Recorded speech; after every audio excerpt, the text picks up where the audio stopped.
Today's session is sort of a review of abdominal hernias, right? This is the contents that I have planned for you today. We try and do most of the external hernias with a special note on pelvic hernias and definitely about internal hernias.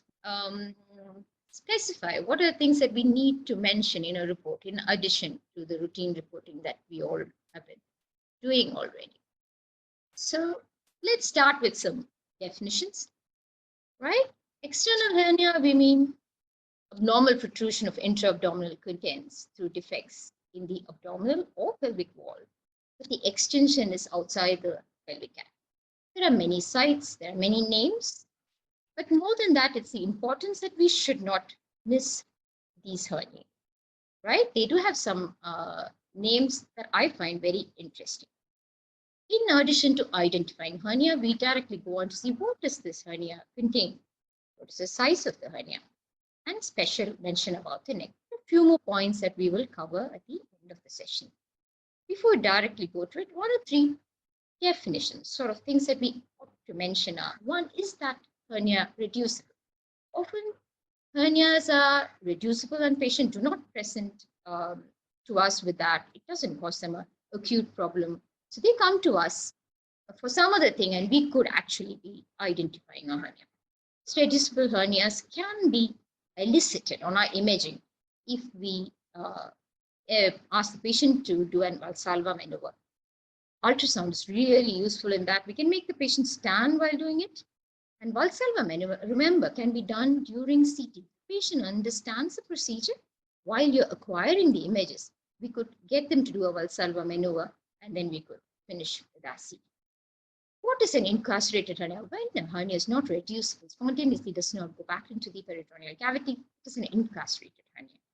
But there is no vascular compromise in an incarcerated hernia.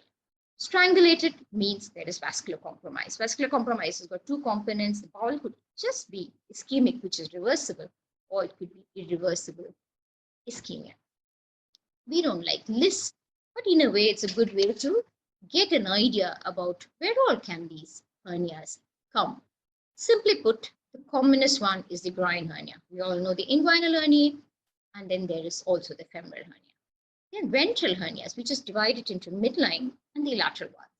Let me not list them. We will go on see all the other hernias. Little more uncommon ones that I really want to show you some images are the pelvic hernia, the sciatic one, obturator one, and the perineal hernias. There are dorsal hernias, which can happen in the superior, inferior, lumbar triangles. And there is a whole list of incisional hernias. Well, generally, once you get the principle, we can manage the incisional hernias. How do we image a patient who has come to us with a hernia? Ultrasonography is useful in the sense it's dynamic. You can make the patient stand. You can ask the patient to do a Valsalva maneuver.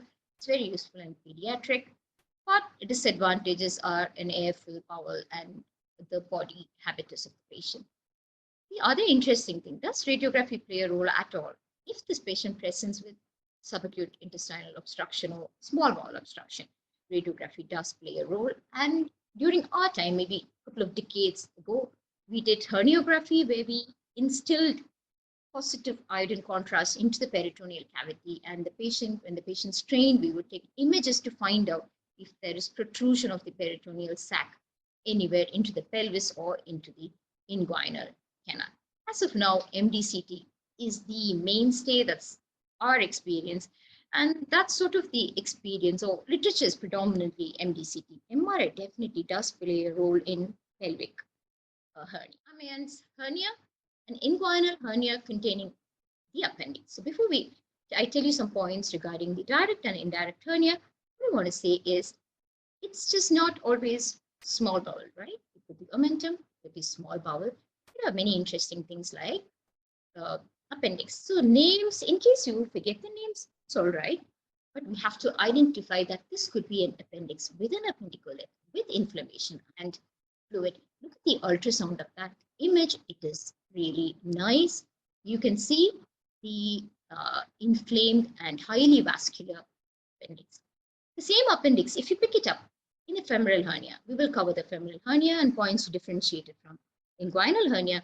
It is called the de Garnier-Georges hernia. Okay, so wow, that was a good start. Let's keep going. So back to basics. I'll try and limit this. Most common to the inguinal hernia is the indirect inguinal hernia, right? Inguinal hernias, both inguinal hernias are seen above. The neck of the hernia is seen above the inguinal ligament. I'm stressing their points because femoral hernias are seen below and posterior to the inguinal ligament, while a direct and an indirect hernia is seen above the inguinal ligament.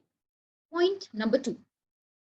The part of the inguinal hernia that comes out through the external ring is medial to the pubic tubercle. So we've got 2 points above the inguinal ligament, medial to the pubic tubercle. Right. So now, what is a direct inguinal hernia? Our landmark is the inferior epigastric vessel, right? So if the hernia directly comes through weakness in the transversalis fascia, protrudes into the inguinal canal, okay, medial to the inferior epigastric vessels, it is the direct inguinal hernia. So that's your Hasselbalch's triangle formed by the vessels, inferior epigastric vessels, the ligament, and the lateral aspect of the rectus sheath. Okay, so you see a lateral crescent sign when this protrudes into the canal, inguinal canal, bypassing the internal ring and comes out to the external ring. It becomes a direct inguinal hernia. You may see the contents of the spermatic cord like a crescent along the lateral aspect. Indirect inguinal hernia, when we say medial and lateral, remember we're talking about the neck hernia. The neck of the indirect inguinal hernia is superior and lateral to these vessels. Okay. Often this happens. It could happen in pediatric age group. It can happen in adults. It's due to non-closure of the internal inguinal ring. Just for completion's sake and to show you a complication associated with an inguinal hernia, that is a CT showing a small bowel loop. You can see that the mesentery is misty or showing cloudiness. There's some fluid.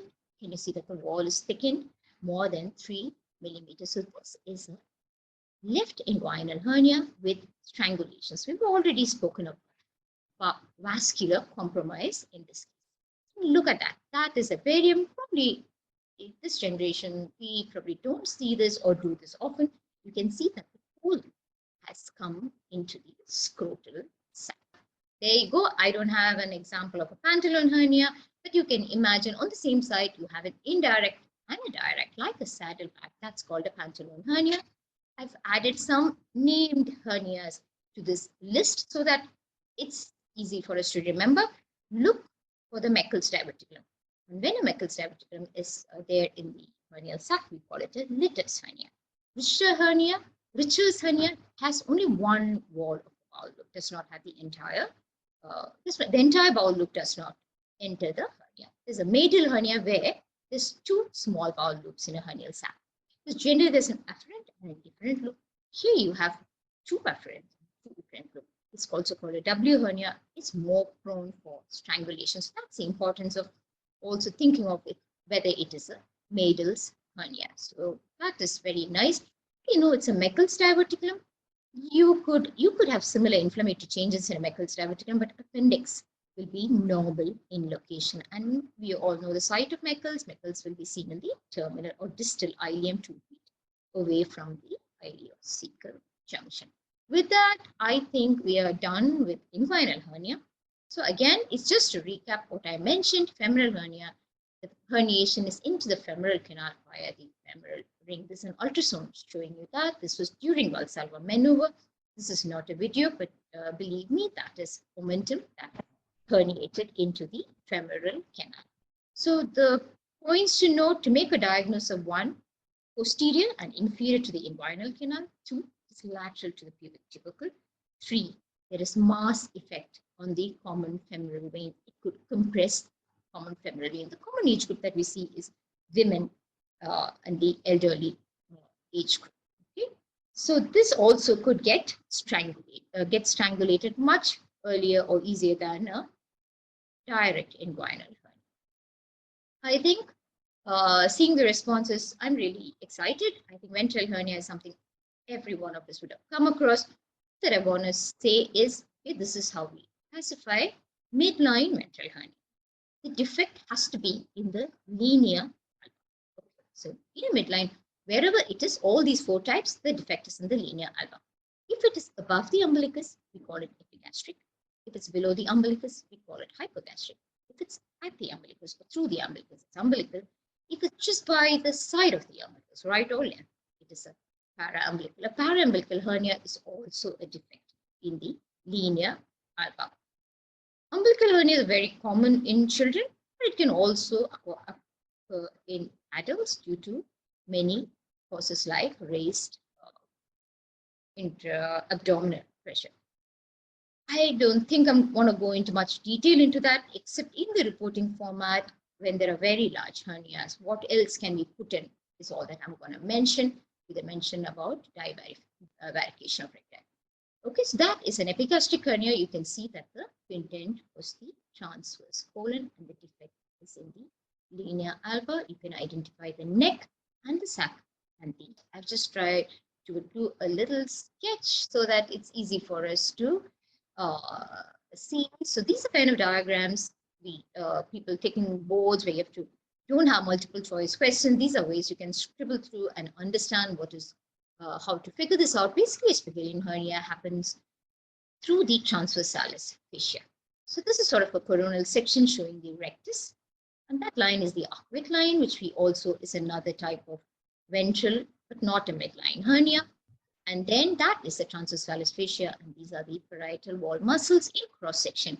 And the hernia happens at this part through the transversalis fascia. This type of hernia, you can have this hernial sac remaining interstitial, that is lying between the abdominal wall muscles, thus making it not very obvious clinically. One more point I want to say, remind you, is the spigelian hernia belt. If you draw a line across both the anterosuperior iliac spine, 6 centimeters above that, it's called the spigelian hernia belt. Okay, drawing a line joining both ASIS, anterosuperior iliac spine, 6 centimeters above is generally where it happens. This is the site which it happens, and it can lie under these external parietal wall muscles. If the hernia occurs through the arcuate line is where the beyond which or below which, where the posterior rectus sheath is deficient, the hernial sac lies posterior to the rectus muscle. It's deep to the rectus muscle. So that is an arcuate line. So, well, I think we seem to have covered all the groin hernias and the ventral hernias. It's time for us to go to pelvic hernias. Before that, why is it that these ventral hernias come to us for imaging very often? For us, it's a straightforward diagnosis, right? But clinically, it really isn't. So clinically, they may not be able to differentiate it from very simple things like just diastasis with bulging of the abdominal contents, not really having a defect and herniation, or a pannus where there's just subcutaneous fat and skin protruding, especially in the hypogastric region, or other differentials like hematomas. So these are the reasons that they need to send to us. But for us, once we know where to look for and what to look for, it's easy. Diastasis or divarification of the recti below the umbilicus. Actually, the recti are pretty close together, but above that, this is the range that is given about 1.5 to 2 centimeters. They say it's about 1.5 at the level of umbilicus and can be up to 2 centimeters between the medial border of both the recti. Sorry, above the umbilicus. So with that, I think we are sort of done with the ventral hernias. What do we report? Especially if there is a ventral incisional hernia, it may not be so straightforward as just one neck and a sac. It could have multiple defects and it could have multiple sacs. So basically, we will mention whether the hernia is through a midline defect or it is ventral but not through the midline. That is all the lateral ventral hernias. Some surgeons, where it is clinically not easy to locate the neck of the hernial sac, we could mention a distance from the episternum or from the symphysis. Width of the hernial orifice is often the maximum transverse diameter, unless if the craniocaudal length, especially in complex incisional hernias or post-operative hernias, we could also give a craniocaudal measurement, right? When there is multiple defects, we need to mention that there are more than one defect. It's called Swiss cheese kind of appearance. Well, the contents, again, omentum, bowel, large bowel, small bowel, part of the bowel wall, all that, with associated findings like, is there fluid, is there strangulation, is there any other associated findings? The associated findings, the pathology that generally happens with bowel and mesentery could actually be there in a hernial sac, and that is a finding that we do not want to miss. There could be a carcinoid in the mesentery, there could be adenocarcinoma in the colon that is herniated, and that they all could be just incidental findings with which the patient probably did not present. So always keep looking out for associated findings which are not totally just related to the hernia. Another point to add in your, so in addition to the contents of the hernia, details about the hernia and the width of the sac, you will also write any other associated findings if they are there, and the status of the musculature. Are they normal or is it thinned out, so that we can predict the outcome of a surgical intervention. I've written one thing which I've not gone into much detail about, given you a reference in case you are interested, is to see the hernial volume and the abdominal pelvic volume. When the hernial sac contains majority of the abdominal contents, there is loss of domain in the intra-abdominal cavity or the peritoneal cavity, right? So post-operatively, there could be many sequelae to this problem. So you may have to take the entire volume of the hernial sac, maximum craniocaudal, maximum transverse, and maximum epidiameter. We calculate the volumes like an ellipse, ln b into height by 2. And similarly, you also calculate the abdominal pelvic volume from the diaphragm to the pelvis. So details, images are available for reference. Another point to mention is, has the patient had previous surgeries, or did the patient have some hernia repair already, and is this a repair? So I guess this is already what we know, with some stress on the hernial orifice and abdominal pelvic volume to understand loss of domain in very large hernia. It's a rare pelvic hernia, but it is good to see, because once you guys have seen it, I know you're never going to forget it, and you're going to pick this up in any patient you're going to see. Basically, it is herniation, the abdominal contents, through the greater or lesser sciatic foramen. This was through the greater sciatic foramen. You can see the sciatic nerve below. When it goes through this lesser sciatic foramen, it would compress the sciatic nerve. These are awesome. These are very beautifully seen on MRI. Very interesting thing. Not only can it have bowel and the mesentery and all that, it could also drag the pelvic structures into it. In case the ureter comes into it, you can imagine, the ureter comes down, takes a little deviation outward, and goes back in and goes into the vesico-ureteric junction. That is called a curlicue ureter. That appearance is very rare. It used to be diagnosed long time ago in intravenous urograms. But if you see a herniated ureter, it is pathognomonic for sciatic hernia. These are the pelvic herniae, the sciatic, obturator, and perineal hernias. Perineal hernias are actually the commonest, and they happen in older women, but also make a note, it can happen in young patients. When we come to internal pelvic hernias, I will tell you about how it happens through the pouch of either the vesico-uterine pouch or the recto-uterine pouch. You could have herniation of the bowel loops into the pelvis, and that could herniate out into the perineal cavity. The next one of you had already thought of that, is the obturator hernia. So that is a hernial sac that you see actually just looks like a collection. If you look through the images, you can see that it is communicating with the peritoneal cavity. I've just shown you one image. Can you see that? Let's see, internus, obturator internus, obturator externus, and you can see the hernial sac deep to the pectineus muscle. Where do you see this? You will see this in the upper medial thigh. What is associated muscular atrophy in this? Again, you can have peritoneum, you can have appendix in this, you can have Meckel's, you can also have fallopian tubes, ovaries, and uterus coming into this hernia. So I think we are thorough with the obturator. Obturator is more anterior, just deep to the pectineus muscle, and sciatic is very close to our sciatic nerve. Right? We're done with pelvic hernias, we're done with groin hernias and ventral hernias. We just have 2 more to wind up with the external hernias, which is the dorsal and the lumbar hernia, right? To put it simply, there's an area of weakness in the upper posterior back, and there's a weakness in the lower posterior back. In this case, you can see that the liver has herniated out. And there you are, you can see the ascending colon and all the retroperitoneal fat coming out. That's the anterior abdominal wall muscles, and that's your paraspinal muscles, the quadratus lumborum. This is definitely, you can see a bit of the rib there. This has to be a superior lumbar triangle hernia, also called the Grinfeld-Leschaft hernia. Okay, the borders are the left 12th rib superiorly, the quadratus lumborum, and the oblique muscles on the lateral aspect. Well, where does the inferior lumbar triangle or the inferior lumbar hernia lie?